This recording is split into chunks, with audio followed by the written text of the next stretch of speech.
അടുത്ത വേറൊരു പാർട്ടിയാണ് ഭാരതീയ ജനസംഘ്.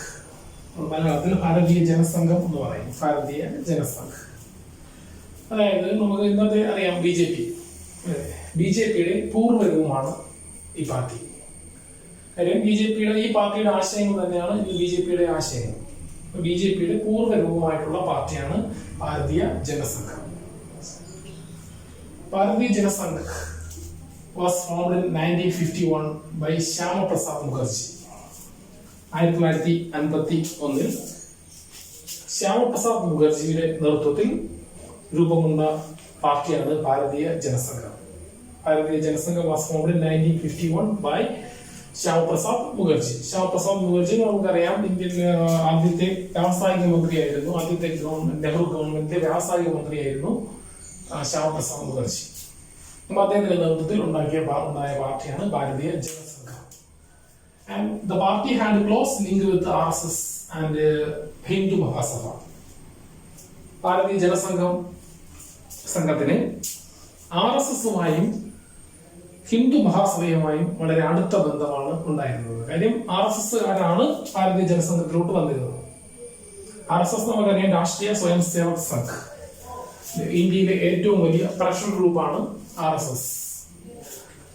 RSSും അതേപോലെ ഹിന്ദു മഹാസഭ. ഈ രണ്ട് സംഘടനകളുമായിട്ട് വളരെ അടുത്ത ക്ലോസ് റിലേഷൻഷിപ്പ് ഉള്ള രാഷ്ട്രീയ പാർട്ടിയായിരുന്നു ഭാരതീയ ജനസംഘം. ഈ ഭാരതീയ ജനസംഘത്തിന്റെ പ്രധാനപ്പെട്ട ഐഡിയ എന്ന് പറയുന്നത് main idea of Bharatiya Jana Sangh was one country, on culture and on nation. One country, on culture and on nation. ഒരു രാജ്യം, ഒരു സംസ്കാരം, ഒരു ദേശം. ഒരു രാജ്യം, ഒരു സംസ്കാരം, ഒരു ദേശം. And the party gave more importance to Hinduism. ഹിന്ദുയിസത്തിന് വളരെയേറെ പ്രാധാന്യം കൊടുത്ത ഒരു പാർട്ടിയാണ് ഭാരതീയ ജനസംഘം. അവരുടെ മെയിൻ ഐഡിയ ഇത് തന്നെയായിരുന്നു on country, on culture, on nation. ഒരു രാഷ്ട്രം, ഒരു സംസ്കാരം, ഒരു ദേശം. ഇതായിരുന്നു ഇവരുടെ പ്രധാനപ്പെട്ട മുദ്രാവാക്യം. And the party gave more importance to Akhanda Bharat. Akhanda Bharat means the reunion of India and Pakistan. നമുക്കറിയാം ഇന്ത്യയിൽ നിന്നും സ്വാതന്ത്ര്യം കിട്ടിയപ്പോൾ ഇന്ത്യൻ ഭൂഖണ്ഡം രണ്ടായി വിഭജിക്കപ്പെട്ടു, ഇന്ത്യയും പാകിസ്ഥാനും. അപ്പോ ഇന്ത്യയെയും പാകിസ്ഥാനെയും ഒരുമിച്ച് ചേർത്ത് അഖണ്ഡ ഭാരതം ഉണ്ടാകണം എന്നതായിരുന്നു ഈ പാർട്ടിയുടെ ഒരു പ്രധാനപ്പെട്ട ആവശ്യം. ഇന്ത്യയും പാകിസ്ഥാനും ചേർന്നുള്ള ഭൂപ്രദേശത്തെയാണ് അഖണ്ഡ ഭാരത് എന്ന് ജനസംഘം പറഞ്ഞിരുന്നത്.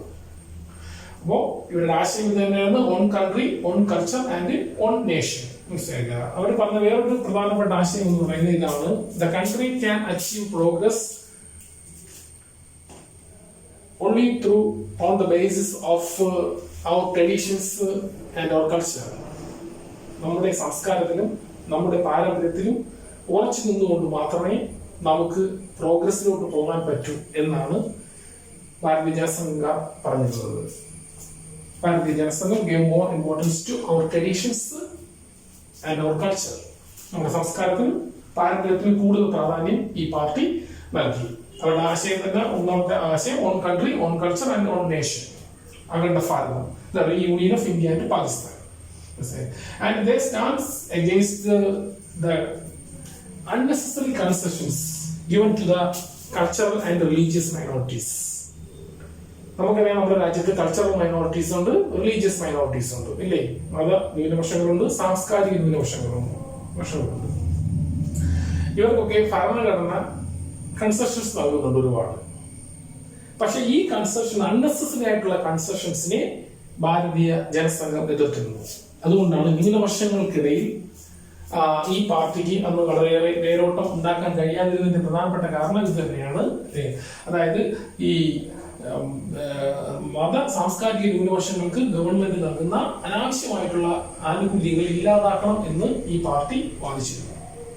ആൻഡ് രാജ്യത്ത് ഹിന്ദി ദേശീയ ഭാഷയാക്കുന്നതിൽ നിർണായകമായിട്ട് സ്വാധീനം ചെലുത്തിയ പാർട്ടിയാണ് ഭാരതീയ ജനസംഘം. ഹിന്ദി ദേശീയ ഭാഷയാക്കുന്നതിന് വേണ്ടിയിട്ട് ഇവർ വളരെയേറെ സ്വാധീനം ചെലുത്തി.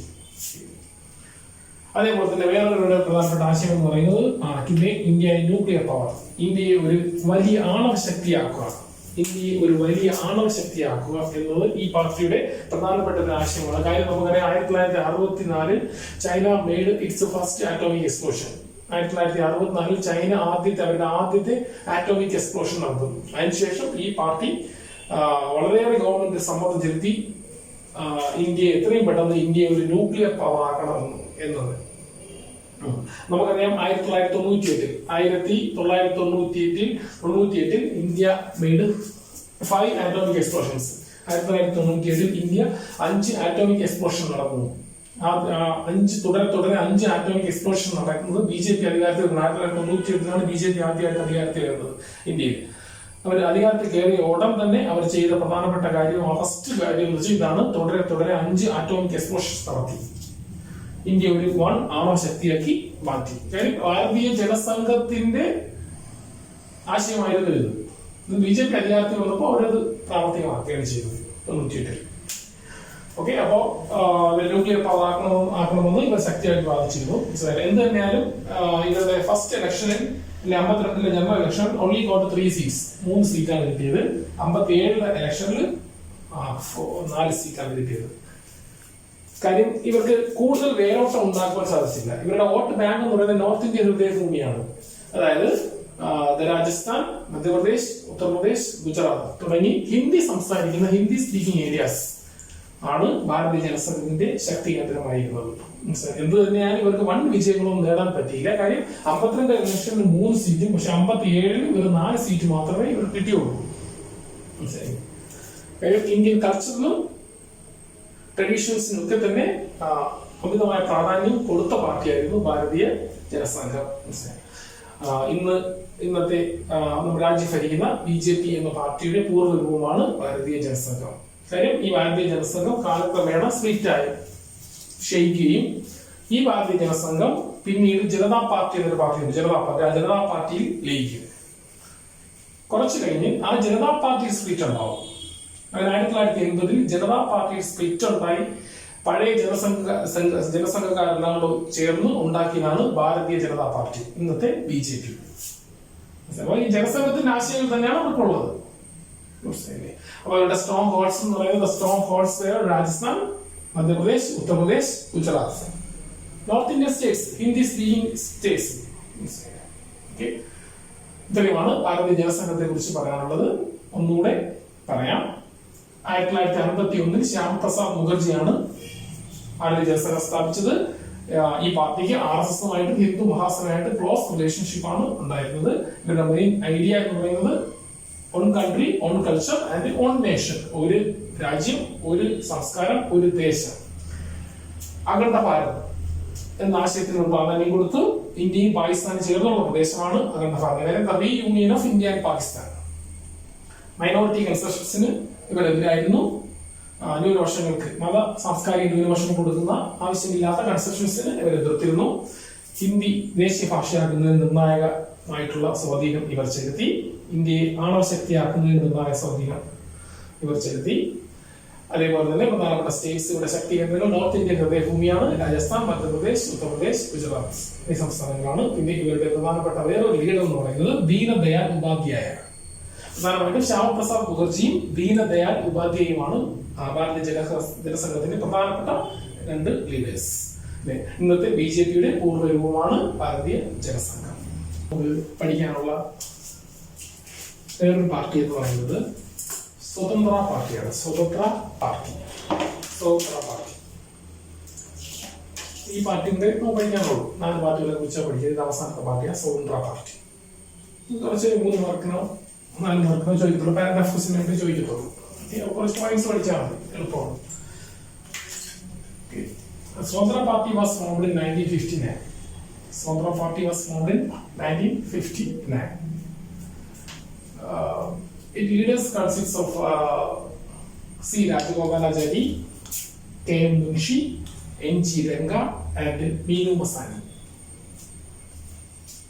C. Rajagopalachari, K.M. Munshi, N.G. Renga, Meenu Masani. ഇവരെല്ലാം തന്നെ ഓൾഡ് കോൺഗ്രസ് ലീഡേഴ്സ് ആണ്, പഴയകാല കോൺഗ്രസ് നേതാക്കന്മാരായിരുന്നു. ഇവരെല്ലാം കൂടെ ചേർന്ന് രൂപീകരിച്ച പാർട്ടിയാണ് സ്വതന്ത്ര പാർട്ടി. ഈ പാർട്ടിയുടെ പ്രത്യേകത എന്ന് പറയുന്നത് ഈ പാർട്ടി വളരെ വ്യത്യസ്തമായിട്ടുള്ള നിലപാടുകളാണ് അന്ന് സ്വീകരിച്ചത്. മറ്റു പാർട്ടികളിൽ നിന്ന് വളരെ വ്യത്യസ്തമായിട്ടുള്ള നിലപാടുകൾ സ്വീകരിച്ച ഒരു പാർട്ടിയാണ്. പ്രധാനമായിട്ടും ഇവരുടെ ആവശ്യങ്ങൾ എന്ന് പറയുന്നത് ഇതായിരുന്നു: less government control on economy. They argued for less government control on economy. സമ്പദ് വ്യവസ്ഥയുടെ മേലുള്ള ഗവൺമെന്റ് നിയന്ത്രണം മാക്സിമം കുറയ്ക്കണം എന്ന് ആവശ്യപ്പെട്ട പാർട്ടിയാണ് സ്വതന്ത്ര പാർട്ടി. സമ്പദ് വ്യവസ്ഥയുടെ മേലുള്ള ഗവൺമെന്റ് നിയന്ത്രണം മാക്സിമം കുറയ്ക്കുക എന്നതായിരുന്നു ഈ പാർട്ടിയുടെ പ്രധാനപ്പെട്ട ഒരു ആശയം. And the party also gave more importance to individual freedom. The idea of individual freedom, വ്യക്തി സ്വാതന്ത്ര്യം എന്ന് പറയുന്ന ആശയത്തിന് വളരെയേറെ പ്രാധാന്യം കൊടുത്ത പാർട്ടിയാണ് സ്വതന്ത്ര പാർട്ടി. വ്യക്തി സ്വാതന്ത്ര്യം, ഇൻഡിവിജ്വൽ ഫ്രീഡം. കാര്യം അവർ പറഞ്ഞൊരു കാര്യം, the country can achieve progress through individual freedom എന്നാണ്. വ്യക്തി സ്വാതന്ത്ര്യത്തിലൂടെ മാത്രമേ രാജ്യത്തിന്റെ പുരോഗതിയിലേക്ക് പോകാൻ കഴിയൂ എന്ന് ആവശ്യപ്പെട്ട എന്ന് പ്രഖ്യാപിച്ച പാർട്ടിയാണ് ഇൻഡിവിജ്വൽ ഫ്രീഡം. വ്യക്തി സ്വാതന്ത്ര്യം എന്ന ആശയത്തിന് അമിതമായ പ്രാധാന്യം നൽകിയ പാർട്ടിയാണ് Swatantra party. And also gave more importance to private sector. Private സെക്ടറിന് വളരെയേറെ പ്രാധാന്യം നൽകും. And they argued that we should make strong relations with US. അമേരിക്കയുമായിട്ട് നമ്മൾ കൂടുതൽ ബന്ധം സ്ഥാപിക്കണം എന്നാവശ്യപ്പെട്ട പാർട്ടിയാണ്. അമേരിക്കയുമായിട്ട് നമ്മൾ കൂടുതൽ ബന്ധം ഉണ്ടാക്കണം. കാര്യം നമുക്കറിയാം, അന്ന് നമുക്ക് റഷ്യയുമായിട്ടാണ് കൂടുതൽ ബന്ധം. രണ്ട് ക്ലൈമറ്റ് പോളിസി നമുക്കുണ്ട്, അതിൽ റഷ്യയുമായിട്ട് കൂടുതൽ ബന്ധം നമുക്കുണ്ട് ഇന്ത്യയിൽ അന്ന്.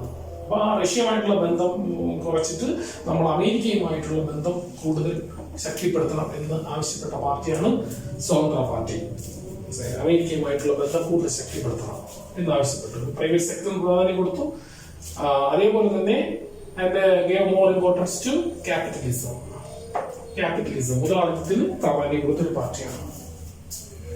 അപ്പോൾ the party stands for individual freedom, private sector, capitalism and friendly relations with US. Government control maximum, സമ്പദ് വ്യവസ്ഥയുടെ മേലുള്ള ഗവൺമെന്റ് കൺട്രോൾ മാക്സിമം കുറയ്ക്കണം. അതായത് ഇന്ത്യയെ ഒരു മുതലാളിത്ത രീതിയിലൂടെ പുരോഗതിയിലോട്ട് കൊണ്ടുപോവുക, ഒരു മുതലാളിത്ത രാജ്യമാക്കി മാറ്റുക എന്നതായിരുന്നു ഇവരുടെ ഒരു പ്രധാനപ്പെട്ട ലക്ഷ്യം എന്ന് പറയുന്നത്. അതുകൊണ്ട് തന്നെ they stand against centralized planning. കേന്ദ്രീകൃത സമ്പദ് വ്യവസ്ഥക്കെതിരായിരുന്നു ഇവർ. നാഷണലൈസേഷൻ ദേശീയ സാൽക്കരണം, അതേപോലെ തന്നെ പബ്ലിക് സെക്ടർ പൊതുമേഖല, കോഓപ്പറേറ്റീവ് ഫാമിംഗ് കൂട്ടുകൃഷി, license system, non alignment and relations with Russia. ഇവര് ഈ പറയുന്ന കാര്യങ്ങൾക്കെല്ലാം എതിരായിരുന്നു.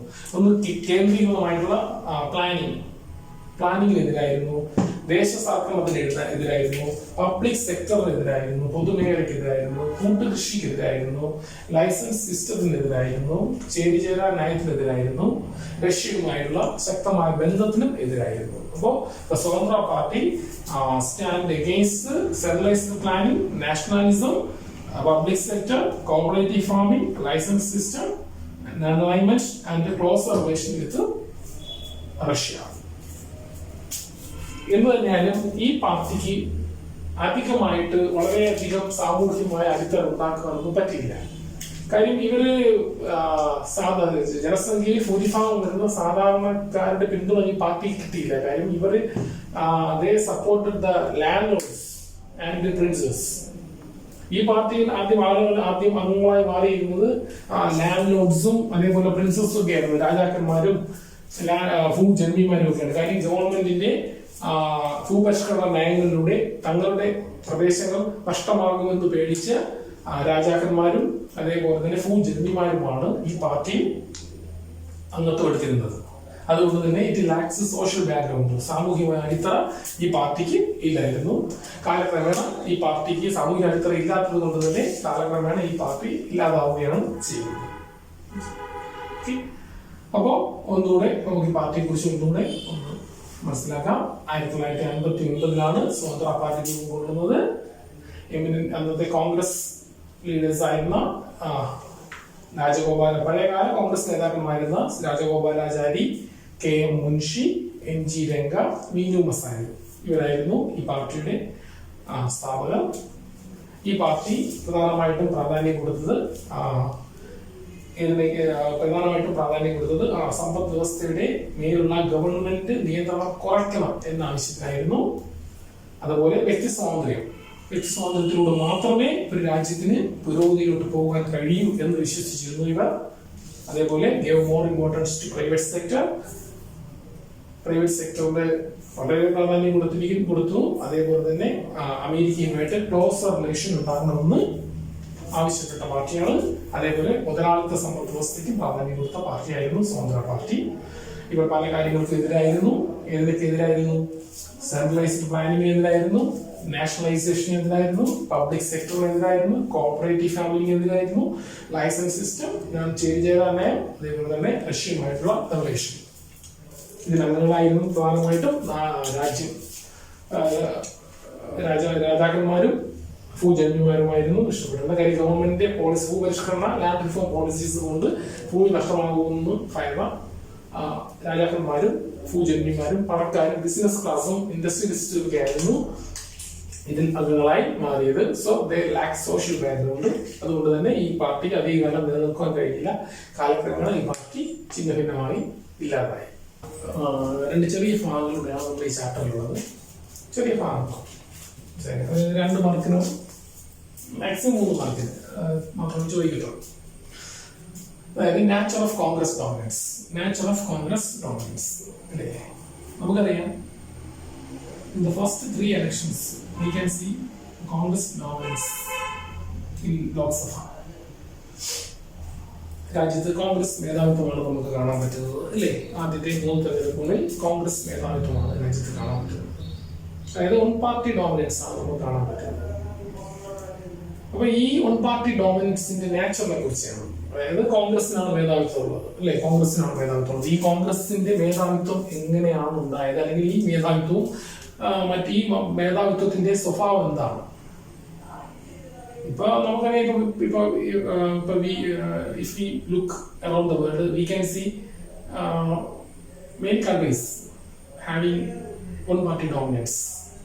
നമ്മൾ ലോകത്ത് നോക്കുകയാണെങ്കിൽ നമുക്കറിയാം, പല രാജ്യങ്ങളിലും ഏകകക്ഷി മേധാവിത്വം ഉണ്ട്. പല രാജ്യങ്ങളിലും പാർട്ടി മേധാവിത്വങ്ങൾ, ഒറ്റകക്ഷി മേധാവിത്വം നമുക്ക് കാണാൻ പറ്റും. പക്ഷേ ഇന്ത്യയിലത്തെ സ്ഥിതിയും ആ രാജ്യങ്ങളിലെ സ്ഥിതിയും തമ്മിൽ വളരെ വ്യത്യാസമുണ്ട്. ആ ഡോമിനൻസ് തമ്മിൽ വ്യത്യാസമുണ്ട്. 1 പാർട്ടി മേധാവിത്വം ഇന്ത്യയിലുണ്ട്, മറ്റുള്ള രാജ്യങ്ങളിലുണ്ട്. പക്ഷേ ഡിഫറൻസ് ബിറ്റ്വീൻ ദ 2. ഉദാഹരണം പറയുമ്പോൾ മനസ്സിലാവും എങ്ങനെയാണ് നമ്മൾ ഇന്ത്യയിൽ ഈ കോൺഗ്രസ് ഡോമിനൻസ് എങ്ങനെയാണ് വന്നത്, അല്ലെങ്കിൽ ഇതിന്റെ നേച്ചർ എങ്ങനെയാണ് വന്നത്. ഇപ്പൊ നമുക്കറിയാം, ഇപ്പോ ഉദാഹരണം ചൈന, ക്യൂബ, സിറിയ, ഈ 3 രാജ്യങ്ങൾ എടുക്കാം. China, Cuba, Syria. ഇവിടെ 1 പാർട്ടി ഡോമിനൻസ് ഉണ്ട്. പക്ഷെ ഇവിടെ 1 പാർട്ടി ഡോമിനൻസ് വരുന്നത് എങ്ങനെയാണെന്ന് പറയാമോ? ബൈ കോൺസ്റ്റിറ്റ്യൂഷൻ അക്സെപ്റ്റ് ചെയ്തിട്ടുണ്ട്. ഭരണഘടന പ്രകാരം ഈ രാജ്യങ്ങളിൽ 1 പാർട്ടി സമ്പ്രദായമാണ്. ഭരണഘടനയുടെ അംഗീകാരത്തോടുകൂടി ഒരു പാർട്ടി ഭരിക്കുകയാണ് ചെയ്യുന്നത്. ഇപ്പൊ ചൈനയിൽ നമുക്കറിയാം, ഉദാഹരണം ചൈനയിൽ കമ്മ്യൂണിസ്റ്റ് പാർട്ടി മാത്രമേ ഉള്ളൂ, വേറെ പാർട്ടികളൊന്നും തന്നെയില്ല. കാര്യം ഭരണഘടന പ്രകാരം ചൈനയിൽ കമ്മ്യൂണിസ്റ്റ് പാർട്ടി 1 പാർട്ടി സിസ്റ്റമാണ് സ്വീകരിച്ചിരിക്കുന്നത്. അപ്പൊ അവിടെ ആ പാർട്ടി മേധാവിത്വം ഉണ്ട്. ചൈന ആയാലും ക്യൂബ ആയാലും സിറിയ ആയാലും 1 പാർട്ടി ഡോമിനൻസ് ഉള്ളത് എങ്ങനെയാണ്? ഭരണഘടന പ്രകാരം 1 പാർട്ടിയാണ് സ്വീകരിച്ചിരിക്കുന്നത്. അതുകൊണ്ടാണ്. ഇനി നമുക്ക് വേറെ രാജ്യങ്ങൾ എടുക്കാം. ഇപ്പൊ ഈജിപ്റ്റ് എടുക്കാം, അതുപോലെ ബെലാറസ്, എറിത്രിയ തുടങ്ങിയ രാജ്യങ്ങളിലും 1 പാർട്ടി ഡോമിനൻസ് ഉണ്ട്. പക്ഷെ അവിടെ വരുന്നത് എങ്ങനെയാണെന്ന് അറിയാമോ? അവിടെ through legal and military measures, നിയമപരമായിട്ടോ അല്ലെങ്കിൽ സൈനികപരമായിട്ടുള്ള മേധാവിത്വത്തിന് കീഴിലോ ഒക്കെയുള്ള രാജ്യങ്ങളാണ്. അവിടെയും ഈ സാഹചര്യങ്ങളിൽ ഈ നിയമപരമായിട്ടുള്ളതോ അല്ലെങ്കിൽ സൈനികപരമായിട്ടുള്ള സാഹചര്യങ്ങളുടെ ഒക്കെ അടിസ്ഥാനത്തിലാണ് ഈ രാജ്യങ്ങളിലേക്ക് ഏകകക്ഷി മേധാവിത്വം നിലനിൽക്കുന്നത്. ഈജിപ്തിനായാലും ബെലാറസ്, എറിത്രിയ തുടങ്ങിയ രാജ്യങ്ങളിൽ. അപ്പോ പക്ഷെ ഇന്ത്യയിൽ ഇങ്ങനെ അല്ല. ഇന്ത്യയിൽ നാച്ചുറൽ എന്ന് പറഞ്ഞാൽ എന്താണ്? ഇന്ത്യയിൽ കോൺഗ്രസ് ഡോമിനൻസ് വരുന്നത് എങ്ങനെയാണ്, അല്ലെങ്കിൽ ഇന്ത്യയിൽ 1 പാർട്ടി ഡോമിനൻസ് വന്നത് ഈ ഡെമോക്രാറ്റിക് സെറ്റപ്പ് ഏതിലാണ് വന്നത്? ജനാധിപത്യ വ്യവസ്ഥിതിയിൽ കൂടിയാണ് ഇന്ത്യയിൽ കോൺഗ്രസ് ഡോമിനൻസ് വന്നത്. ആദ്യത്തെ 3 തെരഞ്ഞെടുപ്പുകളിൽ കോൺഗ്രസ് ഡോമിനൻസ് വന്നത് ഡെമോക്രസിയെ അക്സെപ്റ്റ് ചെയ്തുകൊണ്ടാണ്, ഡെമോക്രസിയിൽ കൂടിയാണ്. അതാണ് മറ്റു രാജ്യങ്ങളിലെ ഏകകക്ഷി മേധാവിത്വവും ഇന്ത്യയിലെ ഏകകക്ഷി മേധാവിത്വവും തമ്മിലുള്ള വ്യത്യാസം. അതാണ് കാര്യം. ഇന്ത്യയിൽ ജനാധിപത്യ സംവിധാനത്തിലൂടെയാണ് ഇന്ത്യയിൽ ഏകകക്ഷി മേധാവിത്വം ആദ്യത്തെ 3 തെരഞ്ഞെടുപ്പുകളിൽ വന്നത്, കോൺഗ്രസ് മേധാവിത്വം വന്നത്. മറ്റു രാജ്യങ്ങളിൽ അങ്ങനെയല്ല. ചില രാജ്യങ്ങളിൽ ഭരണഘടനാപരമായ, ചൈന പോലുള്ള രാജ്യങ്ങളിൽ എങ്ങനെയാണ് പാർട്ടി ഭരണഘടനാപരമായിട്ട് പാർട്ടി സിസ്റ്റം അവിടെ അലൗഡ്. ചില രാജ്യങ്ങളിൽ നിയമപരമായിട്ടും അല്ലെങ്കിൽ സൈനികപരമായിട്ടുള്ള മെഷേഴ്സിലൂടെയൊക്കെയാണ്, ലീഗൽ ആൻഡ് മിലിറ്ററി മെഷേഴ്സിലൂടെയാണ് അവിടെ പാർട്ടി ഡോമിനൻസ് വരുന്നത്. ഇന്ത്യയിൽ അങ്ങനെയല്ല അല്ലെ. ഇന്ത്യയിലെ ആദ്യത്തെ 3 തെരഞ്ഞെടുപ്പുകളിൽ ഒട്ടനവധി രാഷ്ട്രീയ പാർട്ടികൾ മത്സരിച്ചു അല്ലേ. അതിൽ നിന്നും ജനങ്ങൾ കോൺഗ്രസിനാണ്, കൂടുതൽ ജനങ്ങൾ വോട്ട് കൊടുത്തത് കോൺഗ്രസിനാണ്. അങ്ങനെ ജനാധിപത്യ പ്രക്രിയയിലൂടെ, ജനാധിപത്യ മാർഗത്തിലൂടെ ഏകകക്ഷി മേധാവിത്വം ഇന്ത്യയിൽ വരികയാണ് ഉണ്ടായത്. That is the difference. Okay, ഈ ചാപ്റ്ററിലെ ലാസ്റ്റ് ഭാഗം Congress as social and ideological coalition. Congress as social and ideological coalition. അതായത് നമുക്കറിയാം, കോൺഗ്രസ് പാർട്ടിക്ക്